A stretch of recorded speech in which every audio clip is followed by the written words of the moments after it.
Hello, thank you for coming tonight. Nervous, so. But I'm among friends, so. I'm here tonight to discuss Gutsy Gladys Johnson, tell a little bit about the inspiration for the book, the research that went into it, and then give some tidbits about Gladys herself. A little bit about myself. I was born in Auburn, still reside in the city, didn't travel very far. I retired in 2023, which allowed me to concentrate on the book in particular. I worked for New York State for 36 years. I'm a genealogist. I'm a history buff, particularly local history. I think learning about the infamous and the obscure people in our town and local areas is just important to know about, and just helps you to complete a more, get you a complete picture of the area that you live in. And it was an absolute delight to write about Gutsy Gladys. She was quite a trailblazer. My first book was completed in collaboration with my brother, Scott DeJoy, in 2016, and it was Hometown Heroes, the history of the Auburn Fire Department. And that collaboration was fun. It allowed me to work with my brother, and it was also in my wheelhouse of history, and my brother was also assistant chief with the fire department, and my father was in the fire department. So it was fun, as was this. Gutsy Gladys is my first solo book, hopefully not my last. And again, I'll be talking about the inspiration and the research that went into this book. So what we have here is a picture of Mabel Johnson. I'll talk about her in a moment, and my husband's father, Fred Genkos. Gladys Johnson is my husband, Mark's first cousin, twice removed, so a distant cousin. Her grandfather is my husband's great-great-grandfather. So it's convoluted, but it's related. And I came to find the initial inspiration for the book came from a visit to my husband's aunt and uncle, Jim and June Genkos, in Owasco. They're also very big into history. And during our visit, Jim mentioned that his grandmother, Mabel, had done scrapbooks of local history from newspapers, and she made notations and narratives and had little paper ephemera things, tickets, stubs, that kind of stuff. So he said he was the custodian of her scrapbooks, and of course, being a history buff myself, I said, I'd love to see them. So he would lend me 3 or 4 at a time, and as I started to go through them, I was amazed because all the local history that I saw that I'd never heard about. And then every so often I would see these articles and photos of this woman Daredevil who had the last name Johnson, who I knew was a family name, but it's a common name. So I thought maybe she's related, fingers crossed. So when I brought the books back, I asked Uncle Jim about Gladys Johnson, and he, as if I should already know who she was, he said, well, yeah, she's a relative. And he said she was a daredevil, and she would jump out of planes with her parachute. And I said, yeah, well, there's a lot of articles and pictures. And so we scoured all of the scrapbooks, and there was maybe a dozen scrapbooks. And he would make them available to the college in different places. He would loan them out and then swap them out. But Mabel's scrapbooks were amazing, not only for the content, but they've held the test of time. They're over 100 years old.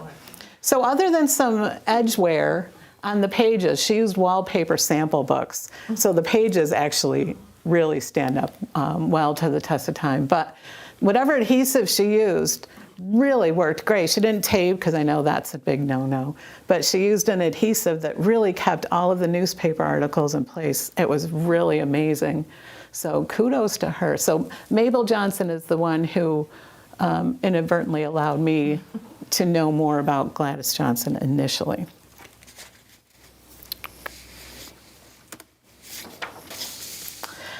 Research, just a little bit. Some people are interested in the research that goes into a book. And for me, there was a whole list of things, more than this, but these were the biggies. So the FultonHistory.com website that's run by Tom Tryinsky has just a plethora of information. You can research and search for all the old newspapers throughout New York and even beyond. So you can really focus in on, like in this case, Gladys Johnson, or particular events around that she was in. So that was very helpful. And of course, Jim and June Genkos and Mabel's scrapbooks. The Syracuse Special Collections Research Center at Byrd Library in Syracuse was very helpful. I had found out that Gladys worked at Alco, so I got on to see the Alco records to see what I could learn about her employment there. I knew very little at that point. And then the Special Collections Research Center holds all the archives from the Alco records. So I contacted them, and they're very accommodating. I mean, you have to make an appointment. You have to read how to handle all their papers, but they make everything available to you. So I took 3 visits to there, and they helped me find some articles within Alco publications, employment records, that kind of thing. So that was pretty cool. The Onondaga Historical Association, they were instrumental in 2 areas. Photos of airports, in particular like these 2 on the screen are both the Syracuse Municipal Airport at Amboy, which was where she first jumped out of an airplane. And that was, excuse me, the actual year that she jumped. They were also helpful with information about the 1930 State Fair, the New York State Fair. She was, which was a big aviation event, and she was very involved in that fair. So they had the schedule, they had photos and information. It was really very helpful. And then the story couldn't be told without the family, and it was important for me to make sure, A, that I had their support, thank you, and that they thought it would be a good idea to tell her story. So I had contacted Lori Mitchell, who I was acquainted with, and introduced the idea of, hey, her story sounds really cool. I would love to write a book about her. Would you guys be okay with it? So she contacted her siblings and other family and got back to me and said, yes, that I had their support. And so it was very exciting. So I met with her and emailed back and forth, and she was able to share some of Gladys's personal records collections, some photos, information. It was very cool to see her handwriting, and then photos I hadn't seen before. It just helps fill in all of the spaces that were left out of the newspaper articles. Not that the newspaper articles didn't do a great job, because they describe everything in detail. They did a really nice job, especially because Gladys was such a unique character, especially in the 20s. My final highlight research was Greg Heckman, who was the director of the Kelch Aviation Museum in Wisconsin, and he owned and restored a 1928 Lincoln Page LP-3 biplane, which was the same type of plane that Gladys first jumped out of. So for me, I wanted to find out more about the plane. I'm not an aviation expert. I know about planes. So my book was about Gladys, but I thought as part of telling the story, I wanted to know how much space did she have to walk in? What were the struts like on the wings? Was it flexible? Were there restrictions as far as where she could and couldn't stop? What did the plane sound like? Things like that. How it would start up, how it would land. Was it a jerky ride? And he seemed to have, because it was the same exact plane and he had restored it himself, he was very cooperative with, he sent me a video of his plane so I could hear it, because I wanted to be able to hear it and try to describe it so that in the book people could maybe hear it in their own minds as accurately as I was, hopefully, as I was describing it. He also, in interviews on the phone and through emails, he described the wings and how she would have used different struts and things. So it was really very helpful to have that information. This is just a picture of some of the research that was conducted at Byrd Library. And I have, these pictures will come back up again later. This is some of the research from the wallpaper scrapbooks and from Gladys's personal collection from her family. And everything just, it stays so nice when you think how old it is. Almost 100 years old. And then these were things that were shared from the family. So we have her state fair ticket, some articles, a Western Union telegram. How cool is that? And then a photo. That'll make a repeat in a little bit as well. So every time I would do research or find an article or talk to someone who knew her or had heard from family members about her, it just helped fill in all these pieces. And she just became so amazing to me. So who was Gladys Johnson? Gladys was born in Aurelius, August 30th, 1909, to Charles and Sarah, known as Sadie Johnson. She lost her mom in 1917, so after that time, it was just Gladys and her dad for quite a while. And Gladys was described as a spirited and strong-willed young lady. She did very well in school, and by the time she graduated high school, she was just 5 foot tall, they said, when she stood on her tiptoes. She was very slender and weighed maybe 100 pounds.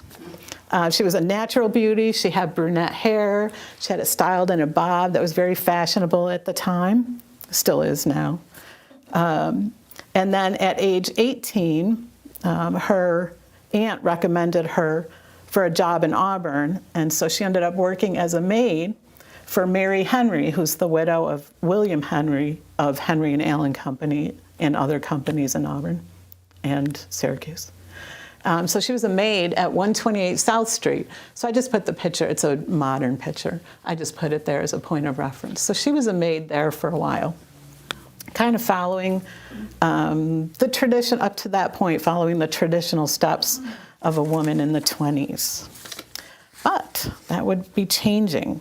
So just to give you a snapshot of 1928, this is kind of pivotal time in her life when things started happening on the aviation side. So 1928, women did have the right to vote, secured through the 19th Amendment in 1920. Only about 25% of women worked outside the home. They were mostly maids, laundresses, nannies, store clerks, teachers, and cooks. They were not high-paying jobs, and they were not considered powerful positions at that point in time. It was the Roaring '20s era, and so flappers was a key term of the day. But it wasn't just a fashion or style. It generally referenced a modern thinking, new attitudes towards womanhood. Prohibition was in effect, so as of 1920, with the 18th Amendment, excuse me, to the U.S. Constitution, it banned the manufacture, transportation, and sale of intoxicating liquors. Calvin Coolidge was president of the United States. Franklin Delano Roosevelt was elected governor of New York State in November, and the primary means of communication was radio, newspapers, and telephone.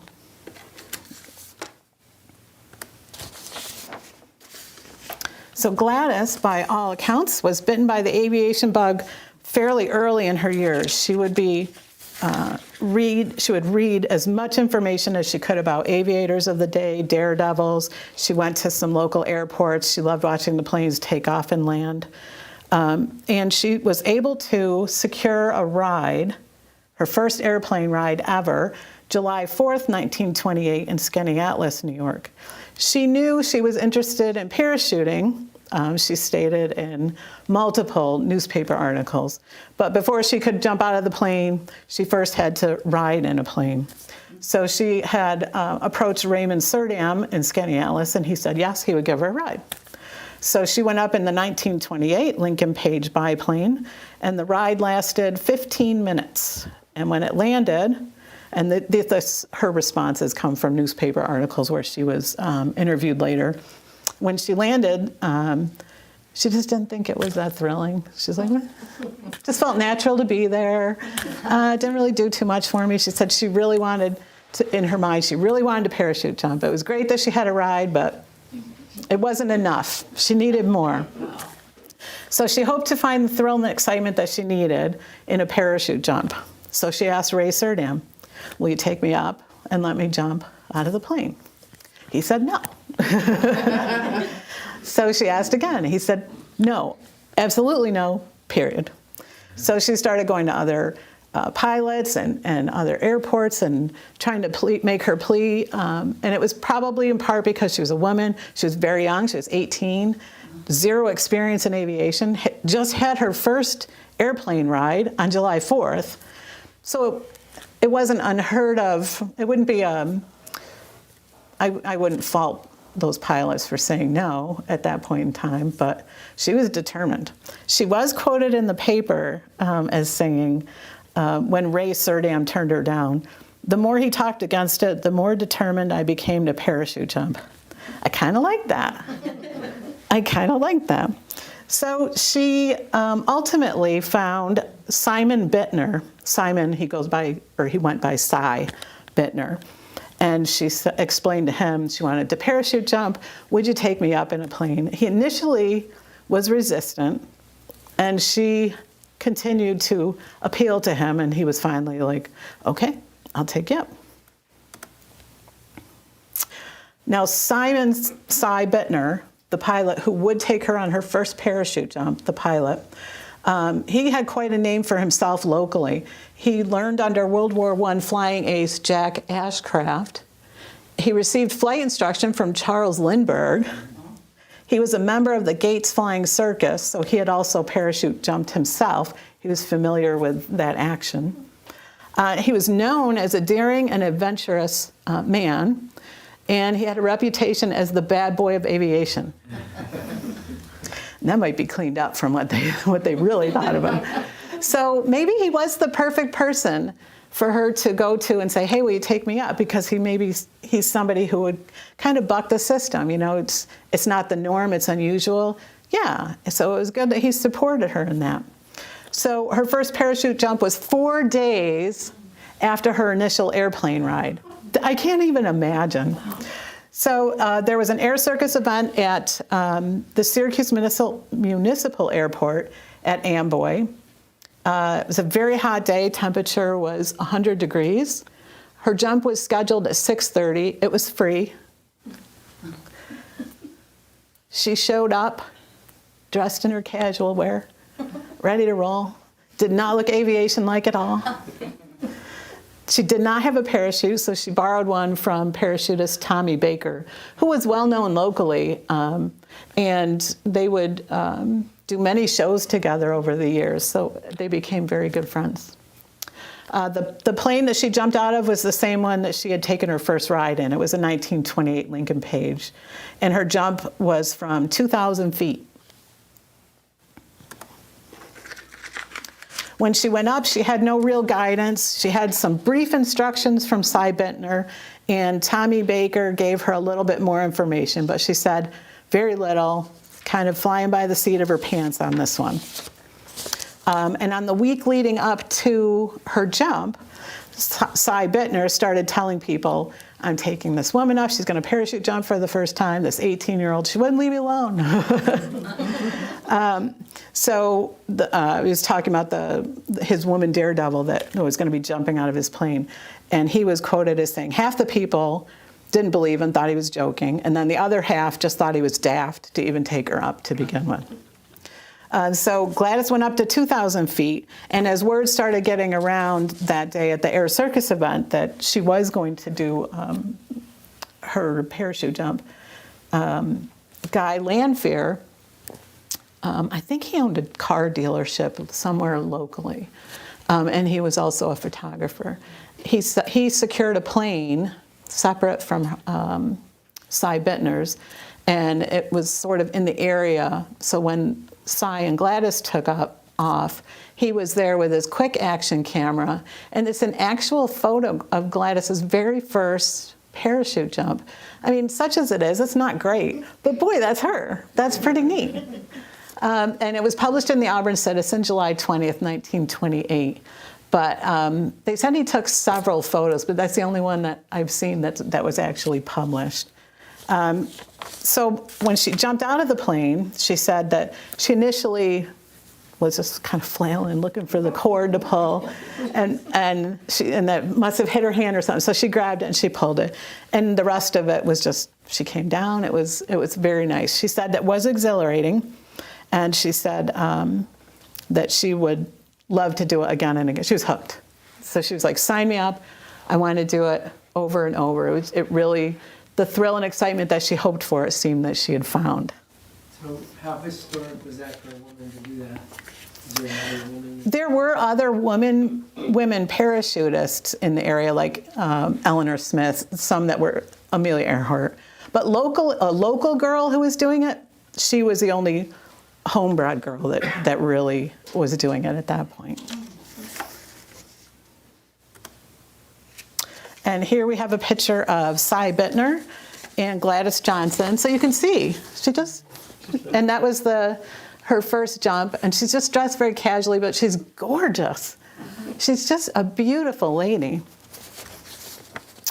The plane, this is the plane that Greg Heckman restored. It's not the actual plane she jumped from, but it's one that just gives you a feel for it. So you can kind of see the amount of space she had to work with. She couldn't go way out here, but she kind of had like a 3 to 4 foot area here, and then she could go to the struts on one side and the other.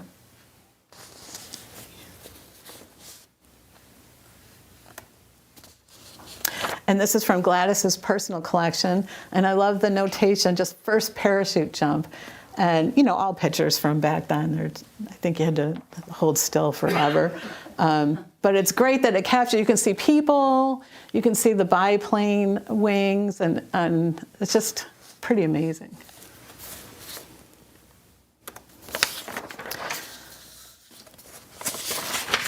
And off she went. She was hooked and decided she was going to jump time and time again. So in the beginning, like I said, she was not paid for her jumps. So she had to make a name for herself. So she would go to meet after meet after meet. Different pilots took her up.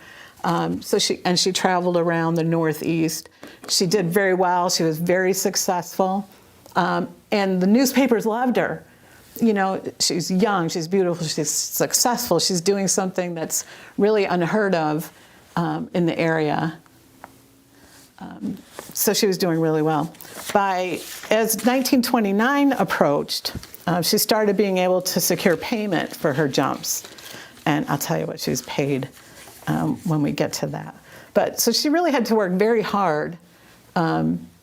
She did it probably initially just for the fun of it and the thrill of it, just for herself. And probably throughout her whole air circus career, she probably did it for the intrinsic value. But the money's not bad. And I just have some other pictures of her.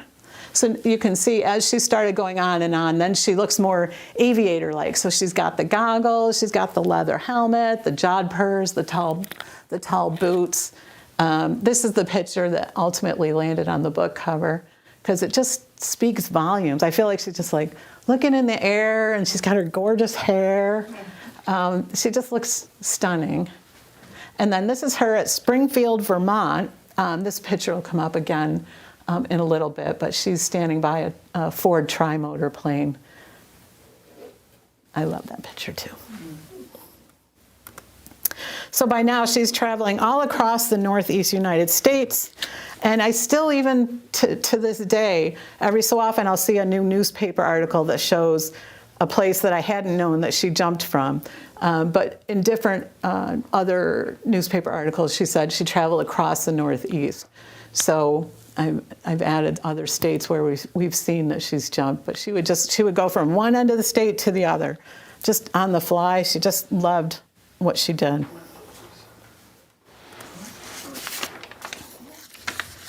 Some of her daredevil feats. These are the ones that were either she had notations of or the newspapers reported on. Most of her parachute jumps were between 1,500 and 3,500 feet. I think she said either 1,800 or 2,000 was kind of the sweet spot for her. That was what her favorite altitude was. She would do a Charleston dance on the wing with no parachute. Woof. I can't imagine. She would also do a Charleston dance on the wing and then jump off with her parachute. She would hold a loop of rope and hang in the air and bring her feet up. Oh my God. I know. And then come back. She did a balancing, the way they describe it, this is the way I picture it, because there was no pictures of it. But she would balance on the wing, and she would wrap a leg around a strut, and then she would kind of lean forward and be like, no hands. And then she would wave to the crowd below, which is pretty amazing because her leg was the only thing that was holding her in place. That seems pretty risky. She did a spinning pencil drop, kind of like a pencil dive, where you go down feet first, and when she would jump off, she would spin and then deploy the chute. She did 2 variations on a head-first dive. One was diving off head-first and then righting herself and pulling the cord. The other one was a head-first dive that was kind of like then a somersault, righted herself and pulled the cord. And by all accounts, she really enjoyed spot landing competitions because she was in quite a few. So a spot landing competition would be where any number of contestants in the competition go up in a plane, they jump, deploy their chute, and whoever lands closest to the center of the target wins. And there was usually a cash prize and awards, and she did fairly well in those competitions. She was normally the only woman in them, and she was always up against men, and she did well. She had several times where she skipped across the wing and jumped off, and then deployed her parachute. And they describe a leaf descent parachute jump. And I looked it up, and a leaf descent parachute jump, when it's deployed, it takes up much more real estate in the air, and it's a slightly slower descent, but it's very pretty for the audience members below to watch. So she would do that every so often. I saw one account where she was, and her descent, she would start running like she was riding an invisible bike. And then as she came to the ground, she would try to keep running so she didn't have to stop, drop, and roll. Nighttime parachute jumps, where she was illuminated with spotlights. She completed at least 10 of those, and she seemed to really enjoy those, and some of her descriptions in her interviews were really neat. And she referenced winter parachute jumps where she landed in snowbanks. That's amazing. Wow. Yeah. But for all of her daredevil feats, she still kept her eye on her education. So Gladys, like I said, had always been a very successful student. She was intelligent and did very well throughout her schooling. In the fall of 1928, she was determined to attend college, and she enrolled at one of the leading women's seminaries in the area. Interviews in the newspaper, and there was multiple interviews, they referenced her education, but they never listed the actual name of the institution that she was attending. I've tried everything. Local seminaries, I can't find it. But it was in probably 12 or more newspaper articles from different newspapers, and within her own interviews, quoting her. So, and they quoted her because the money that she was earning from her air circus, aviation performances, and air competitions was used to help offset the cost of her college studies. So she was earning her own money, putting herself through school, risking her life. She's just very good. More pictures, because I love pictures of her. Looking very aviation-like. In each one just seems to tell a different story. And this is her in her later years.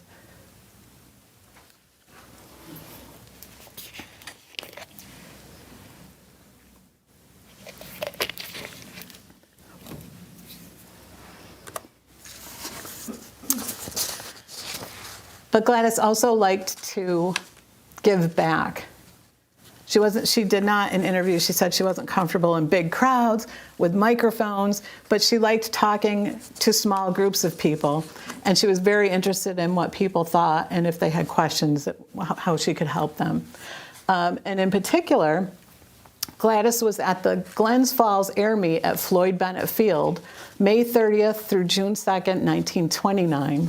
She was a registered guest at the Queensberry Hotel, which had just opened in 1926. So it was a new hotel. It was considered grand, and the accommodations were phenomenal.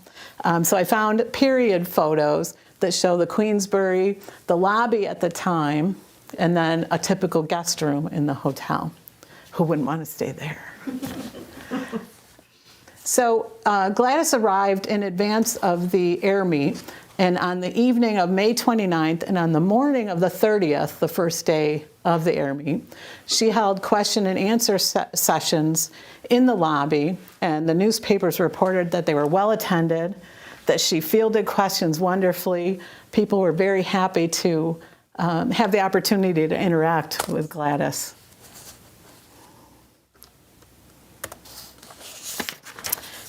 And then there's times when things don't go exactly as planned, and newspapers always report about that too.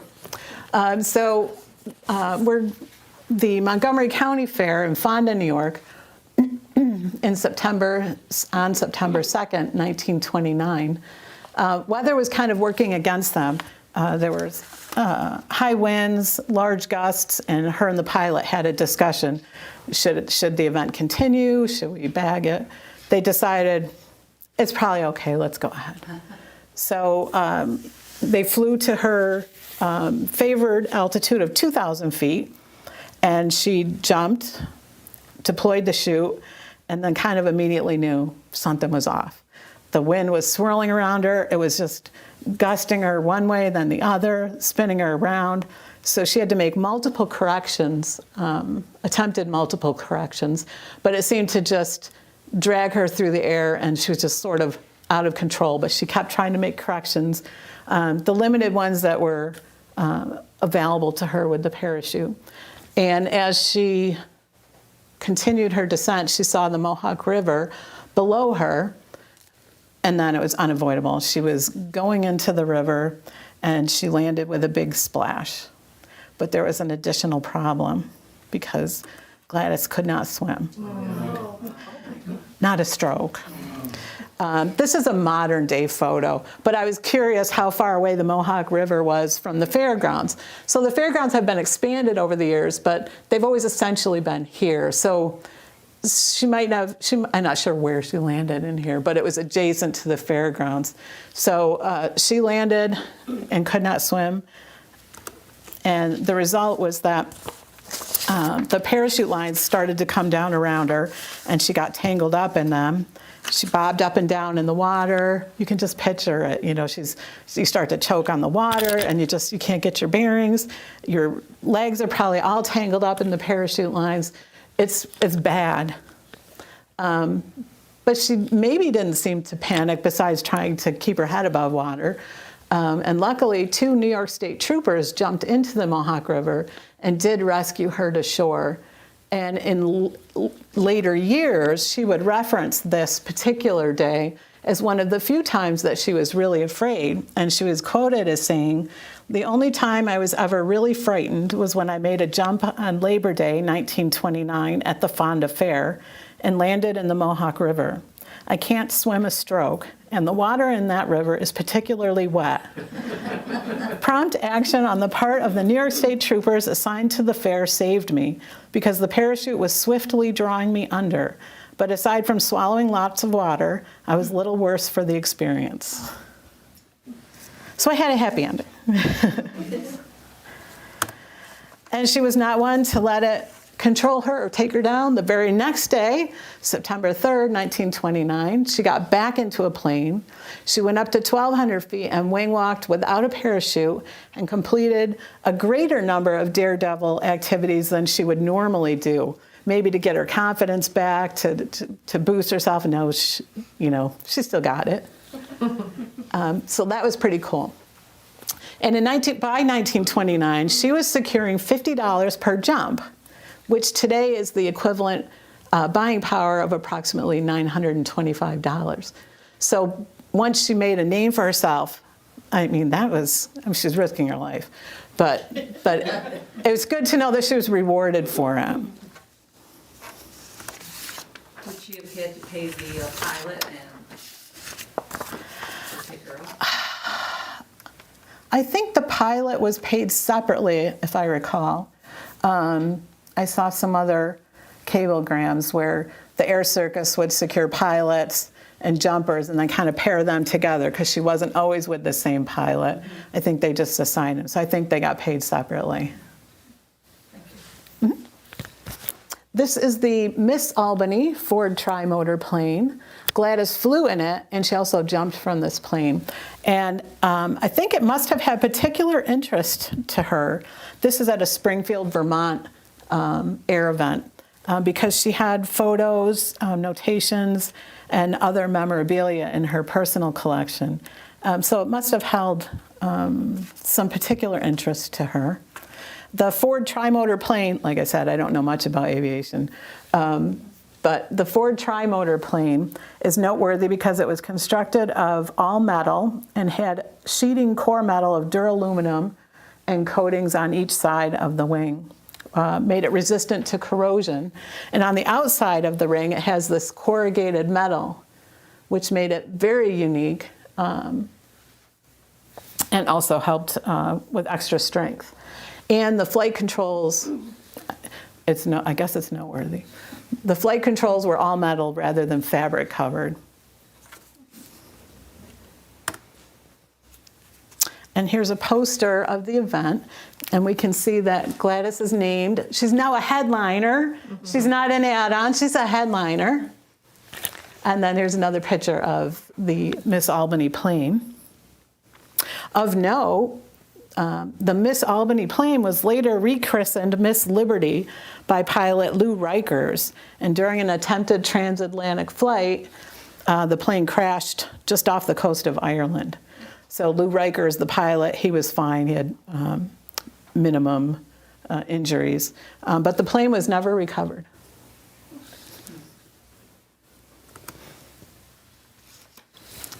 That's just I just kind of put them side by side. They fell apart a little bit, but. And this is the All 4 Days event that's in Springfield, Vermont. It seemed like that event had a lot of aviators, a lot of different planes, so it was quite a big deal. And so I just brought this picture up again so you could see the corrugated exterior of that Ford Tri-Motor. And that was a huge plane. I think it was 77 feet from wingtip to wingtip. It's a big plane. You can kind of see just the one engine alone. Huge. No, I looked it up. The door that was on the side.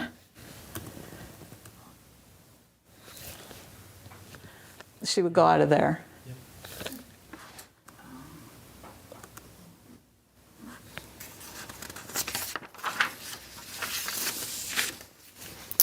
And then we have the 1930 New York State Fair.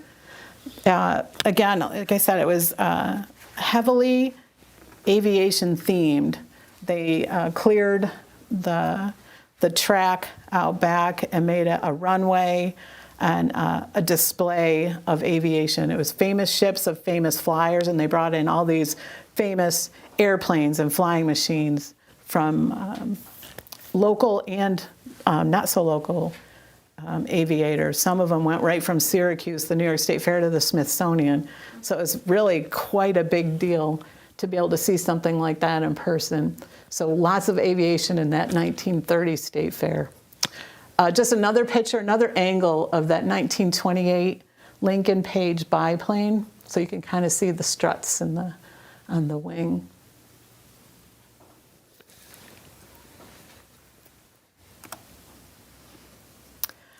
There was a lot of newspaper articles and a lot of photos and things within Mabel's scrapbook and some of the articles that Gladys had saved, in particular from here.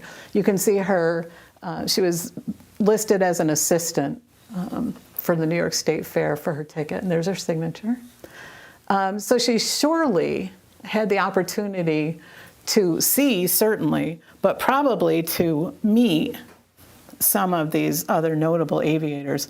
Amelia Earhart they thought that she would be at the 1930 State Fair, but she didn't ultimately make it. I think they said a scheduling conflict. But there was Captain Frank Hawks, pilot in the U.S. Army Air Service during World War I, record-breaking aviator, and he set hundreds of point-to-point records in the United States and Europe. Admiral Richard Byrd, naval officer, pioneer aviator, and polar explorer, also the first person to fly across the South Pole in 1929, was at the fair. Eleanor Smith. So if we were categorizing it, I'm biased, so I'd put Gladys first, but it would be like Amelia Earhart and then Eleanor Smith. She was also known as the Flying Flapper. She was not 16 at the time of the fair, but she was the youngest licensed pilot in the world when she got her pilot license at the age of 16. She set speed, endurance, and altitude records throughout North America.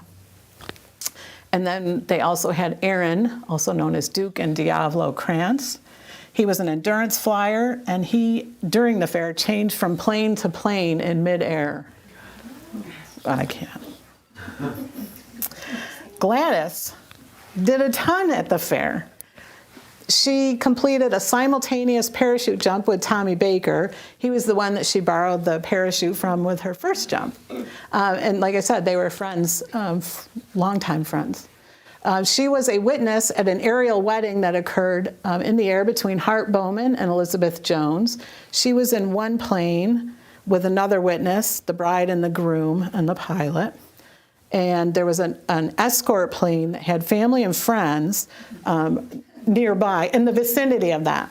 So Gladys's job was at the end of the ceremony when the couple was actually wed, the audience and the family and friends in the other plane would know because she would parachute jump out.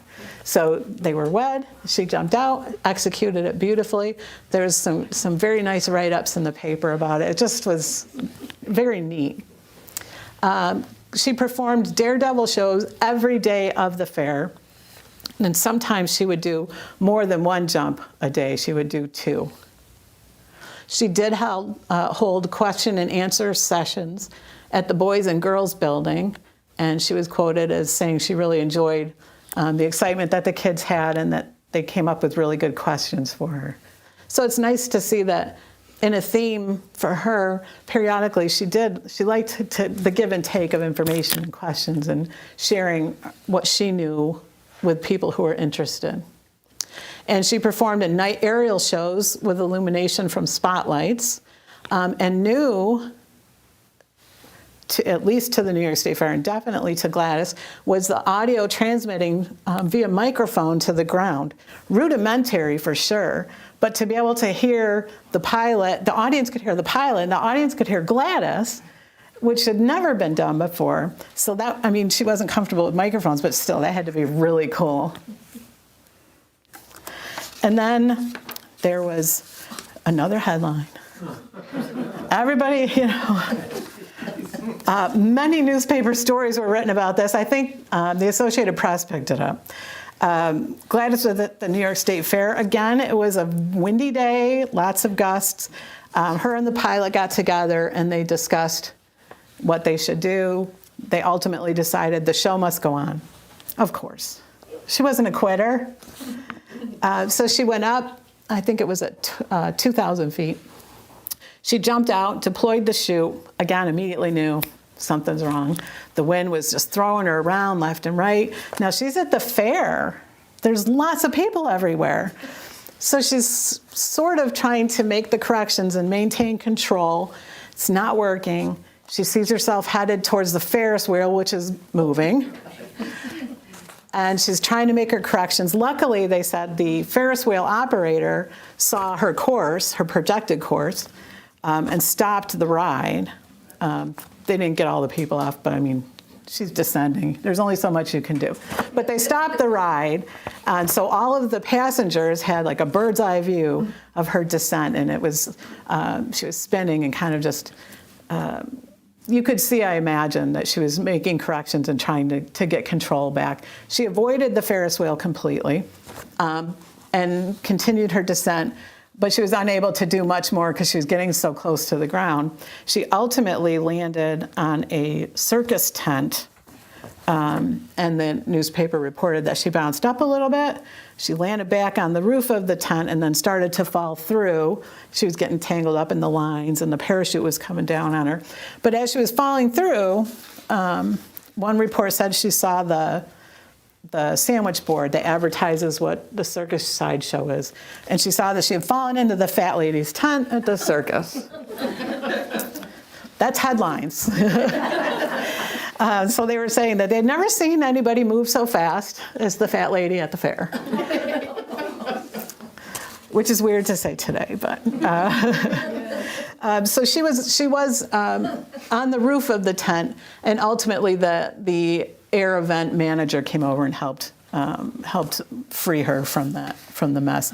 And the lady, the circus performer, she was fine. Let's see. More circus tent landings. They did say it was funny that the crowd, when she jumped out, the crowds would normally watch her descent. And as they saw that she was taking off course, they started running over towards the Ferris wheel with probably screaming in excitement and fear both. Kind of like, almost like ambulance chasing, you know. We're excited, but she's gonna hit the Ferris wheel.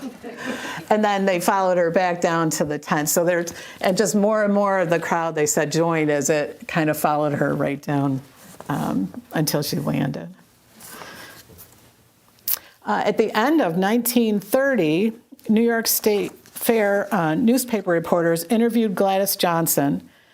She described her parachute jumping in general, and I love the quote that she gave. I'll read it, but I gotta take a quick. She said, "You step out, hold your breath, close your eyes, and brace yourself to be pulled up short suddenly. That is how you begin a drop of 1,800 feet in a parachute. The exhibition parachute opens like a handkerchief above you, and you settle steadily towards a yawning earth beneath.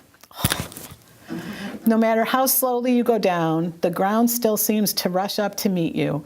If the wind is right and everything else goes well, you land approximately in the spot for which you're headed and are soon tugging at an idly flapping white bag which collapses slowly around you." What a description. That is it's just amazing to think somebody so young can come up with something like this on the fly when they're coming at her, you know. "Gladys, what do you got to say?" And she comes up with this. It's just amazing. But she didn't even stop just at her parachute jumping and her other daredevil routines. She had other aviation accomplishments. She did become a licensed airplane and glider pilot. And by the end of 1931, she became a licensed parachute rigger. She didn't want to rely on somebody else to pack her parachute all the time. She wanted to rely on herself. Of course she did. The requirements at that time included completing 20 successful parachute jumps with parachutes that she packed herself. And a witness was required for each parachute packing and opening in the air for each chute. So she gathered all of that. She submitted the necessary paperwork and affidavits to the U.S. Department of Commerce, and she became a parachute rigger. She does it all.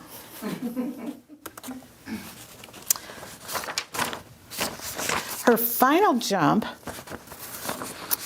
was also at the Syracuse Municipal Airport at Amboy in the fall of 1931, which is also where she had her first jump. So it wasn't a plan, this is the end of my career. It just happened to be. So it wasn't something that she knew it was her last jump. But she was at an event for the celebration of new passenger air service from Amboy, New York to Cleveland, Ohio. And she jumped twice that day. She did one jump that was wing walking with daredevil maneuvers prior to her jump. And her second jump was a simple, perfectly executed parachute jump from the biplane. So even though she didn't know it was going to be her last, it was really quite something that it was perfect and just simple. I'm not sure why that was her last. It could be that her stepmother died in 1930, so maybe she had to help at home, or it was also during the Great Depression had started, the economy was not doing well. Barnstorming was kind of waning, coming to an end. There were new safety regulations that were being put into place. There was requirements for additional parachutes to be worn by anybody who was jumping. And people were taking unnecessary, wildly crazy chances. So there was so many more accidents, injuries, and deaths that barnstorming was kind of on the decline. People saw aviation more as a means of transportation. And so there was a shift. So now aviation was more of a means of transportation than a form of entertainment. So people wanted to fly in the planes to get from point A to point B, maybe more so than barnstorming. So it was waning a little bit by that time.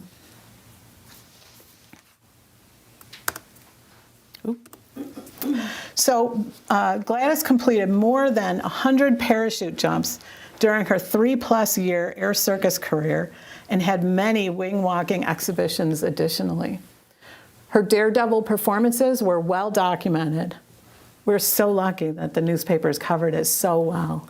She could have been lost to history, except for family that would keep her alive.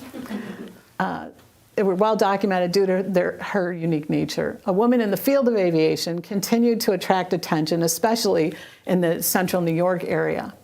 The fact that Gladys had started her daredevil days at age 18 had further gained interest from audiences across the Northeast. She was strong-willed, obviously, unafraid to think outside the box. She pursued untraditional tasks over and over and over, and careers, and carried herself with a modest and unassuming character.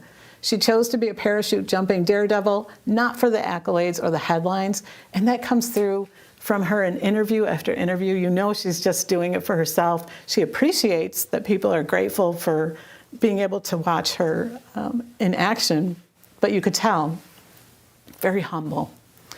So she did it for the intrinsic thrill and that the activity brought her. She was never deterred by prejudices against women. In fact, when confronted with them, she usually dug in harder to get what she wanted. She was known as a spitfire with a charming smile and demeanor. Aww.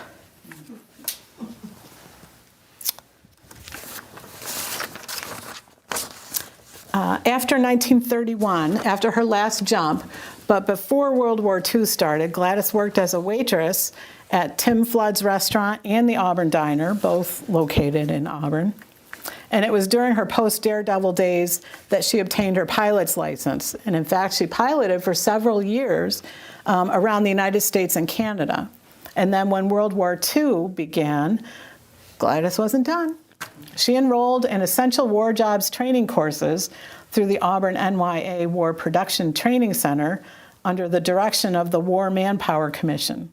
She had 12 weeks of paid training, and it was pretty extensive training. It was nothing, it was involved.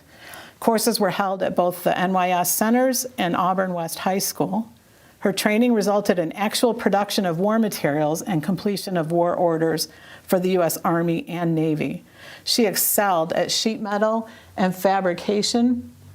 She could spot weld, rivet, solder, crimp, turn, and follow pattern layouts.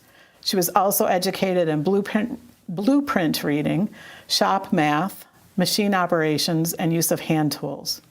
The sheet metal unit she was assigned to was expanded to an aviation sheet metal division. Perfect. She worked on planes brought to the aircraft division of the War Industries Training Program, which had been damaged and in need of repair.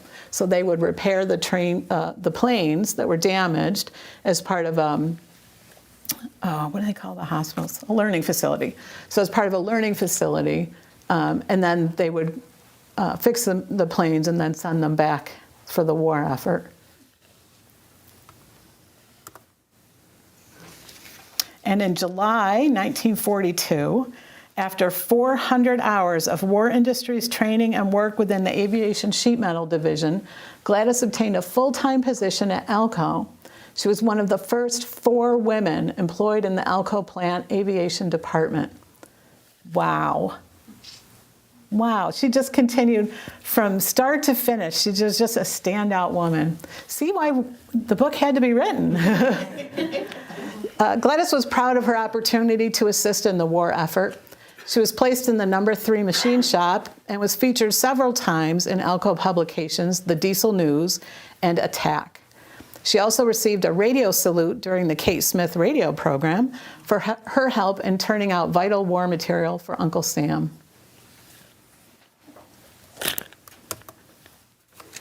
And here's some of the publications and articles that the Byrd Library was able to give me. And the 4 women that were hired at Alco, the first 4 women, were known as the Diesel Quartet. And from left to right, they are Helen Guzik, Mary Burgess, Dorothy Farrell, and Gladys Johnson. She's on her tiptoes there. You know she is. She was smart.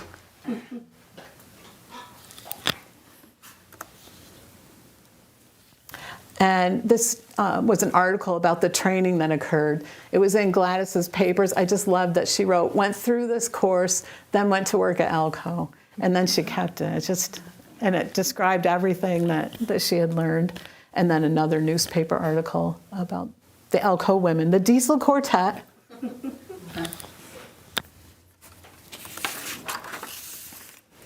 Ooh. When the war ended, Gladys traveled to San Diego, California with 2 of her friends who were Navy wives. The 2 Navy wives didn't quite have enough gas to be able to drive to California. But if Gladys went, they could combine their gas allotments and get there. And Gladys was obviously always up for an adventure, so she joined them and made the trip across country to California. And in Gladys's papers, she wrote that they drove the northern route across the country and that they made good time. The Navy wives joined their husbands, and Gladys decided to settle in Hollywood, California. She lived there from 1945 to 1995, and she also owned and operated a lumber mill. She was married and had 1 daughter, also Gladys, and she died in Auburn at the age of 91 on December 19th, 2000. She had many grandchildren and great-grandchildren. I'm grateful for you guys. Thank you. It is said that a life well lived is filled with joy, not job. Filled with joy, appreciation, and kindness. It is a life which follows dreams and accepts the outcomes, good or bad. It is a life rich in personal adventures and experiences. Gladys Johnson had a well-lived life. And that's her in her later years. Look, she's got the bright eyes. She's got the wonderful smile. She never dimmed. I really appreciate that you took time out of your evening to come here tonight. Thank you so much.